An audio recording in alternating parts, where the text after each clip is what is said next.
রহস্যজনকভাবে এক নাবালিকা নিখোঁজ হওয়াকে কেন্দ্র করে ব্যাপক চাঞ্চল্য ছড়ালো এলাকায়। চাঞ্চল্যকর এই ঘটনাটি ঘটেছে দুর্গাপুরের ন্যাশনাল ইনস্টিটিউট অব টেকনোলজির 7 নম্বর গেটের সামনের বস্তি এলাকায়। নিখোঁজ নাবালিকার নাম রূপা কুমারী, বয়স 14 বছর, কেন্দ্রীয় বিদ্যালয়ের নবম শ্রেণীর ছাত্রী, এনআইটি 7 নম্বর গেটের সামনের বস্তি এলাকার বাসিন্দা।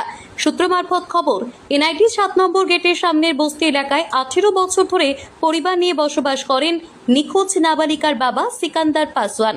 পরিবার সূত্রে জানা গেছে, রবিবার বিকেলে রূপা কুমারী কিছু জিনিস কেনার জন্য বাড়ি থেকে বের হয়, কিন্তু সন্ধ্যা নামার পরেও সে বাড়ি না ফেরায় দুশ্চিন্তায় পড়েন পরিবার পরিজনেরা। দীর্ঘক্ষণ খোঁজাখুঁজির পরেও খোঁজ পাওয়া যায়নি রূপার। অগত্যা দুর্গাপুর থানায় নিখোঁজ ডায়েরি করা হয়।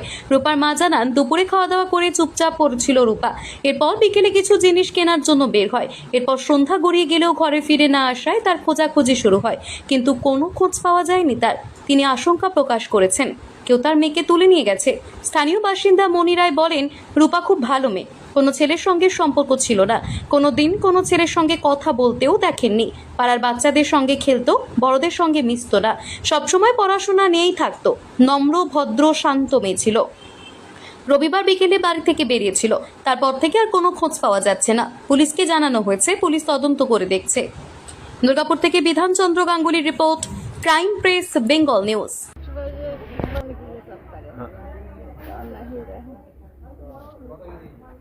ऐसे कहीं अगल बगल किसी के संग जाने वाला है बा ऐसे कुछ पता?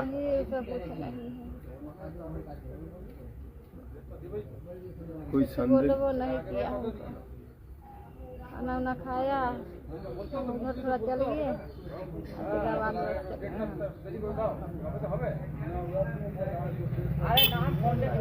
खाना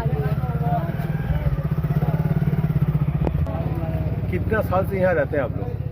हम रहते हैं यहाँ 18 साल से। नहीं, आप लोगों को तो लड़की कितना साल का है? लड़की हमको 14 चल रहा है। कौन सा स्कूल में पढ़ता है? CRPF कौन सा क्लास में? 9 में।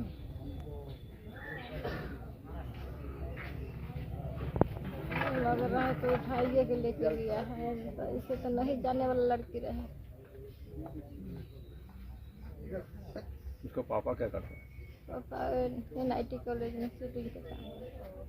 वो जाना पड़ेगा उसको लेकर। लड़की का क्या नाम है? रूपा, रूपा कुमारी। और आपका नाम क्या है? हमको रीता। এটা তো খুব শান্ত আর নম্র স্বভাবের, খুবই ভালো মেয়ে, পড়াশুনো নিয়েই থাকে। আমি ওদেরকে কখনো বাইরে যেতে বা ঘরের বাইরে বেরোতে দেখিনি। এইটুকুর মধ্যে আর খুব বাচ্চা কাচ্চাদের সাথে খেলে, কোনো